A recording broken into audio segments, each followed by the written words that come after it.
I want you all to picture the following scenario in your head. For a moment, let's pretend that you just graduated from high school. You've sent in all your college applications in hopes to be accepted into your dream school. So you're waiting patiently, and finally you receive 2 letters in the mail. One from, let's say, Harvard, and the other from Stanford. You've just been accepted into 2 of the schools at the very top of your list. But which school do you choose? It's almost impossible, knowing that both paths are sure to bring you different successes and friendships and opportunities and experiences. But why am I bringing up this random scenario that most likely doesn't pertain to you? Well, most of the decisions that we make primarily involve us using our minds to come up with a final decision, right? To make up our minds, as the saying goes. Well, I'd like to share a concept with you all that has consistently helped guide me when I feel like I'm stuck between 2 decisions. And this technique, well, it has more to do with intuition rather than the use of thought. In essence, you are, instead of making a decision yourself, you're opening up to letting the decision be made for you.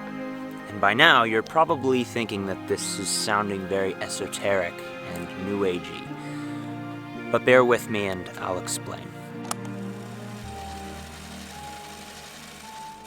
So a couple of years ago, when I was 24, I had just gotten back from my month-long trip to Europe, and I was heading into my next semester of college. I was full of inspiration and excitement for life. And throughout the next few months, school was my biggest focus, but I had just traveled abroad for the first time, so my mind was completely distracted with ideas of traveling more in the future and ideas of what I wanted my life to look like. And so, speaking of the initial scenario that I used at the beginning of this video, this semester was going to be the one where I was going to receive my associate's degree and transfer to a university to get my BA in psychology, because I was attending a community college at the time to build up enough credits for the transfer. Anyway, I ended up applying to a few universities, and much to my surprise, I actually got into 2 of the schools that I was really hoping for. San Jose State and Monterey Bay, both having really solid psychology programs. So I ended up going with San Jose State because a bunch of my friends went there, and it really just sounded like a better school all around for what I personally was trying to do. And I thought to myself, great, all I need to do is finish the semester and I'm on to greatness. But unfortunately, while I was passing all of my other classes with flying colors, my grade in statistics began to start falling. And through tutoring and giving it my all, along with juggling all the rest of my class load, I ended up having to drop statistics, sadly, which was my last requirement for receiving my associate's degree. So that meant goodbye university and hello repeating statistics class all over again. Now, I would be lying to you if I said that I wasn't completely bummed as can be about this outcome, but as I got over it and finally accepted the situation, I suddenly felt that I had the opportunity to sort of design a new path in life. Either I could repeat stats and go along with my initial plan to get my degree, or I could drop out of school for some time and pursue some other endeavors. Enjoy my 20s for a while, travel, maybe start a YouTube channel, and return back to school when the time was right.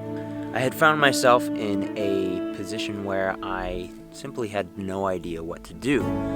My friends, my family, and even some teachers that I had talked to all had differing opinions on the matter, so I wasn't going to get any help from them. This was my decision alone to make, and I had all of winter break ahead of me to decide. Do I go back to school, or do I take some time off to explore life? So during the next few weeks ahead, while I was contemplating these 2 decisions, I was reminded of something that one of my favorite spiritual teachers, Mooji, once said, and that is that whenever you don't know what to do, just be completely still and completely silent. We're talking about, meditation and mindfulness here.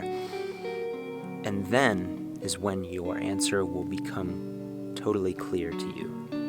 And so that's exactly what I did. I waited and I just completely let go of all the pressure that I was holding in the decision-making process. And what happened next was that the answer became completely clear to me. Of course, I should take some time off, and I can always return to school sometime in the future. Not only was a decision made, but it was made with confidence and a vision for what that decision was going to bring me. And so because of me not being in school the past couple of years, I have had the opportunities to work 2 of my favorite jobs that I've ever had. I've gotten to take trips and make friends that I otherwise wouldn't have, and on top of all that, I finally started this YouTube channel, and here I am today saying that I am more fulfilled and happy than I ever have been before. And by the way, this isn't a video to bash on school and say, hey, you should also drop out. This isn't to say that I would have been completely miserable had I gone back to school, and I'm sure that that path would have brought me just as many opportunities, and I have thought about returning to school to finish what I started. But if anything, the lesson that I would like you to take away from this story is that I believe that there's something out there that has your back and really wants what's best for you. This isn't to imply any sort of religious dogma or anything like that. We could even just use the term intuition. Use the term consciousness, whatever you fancy.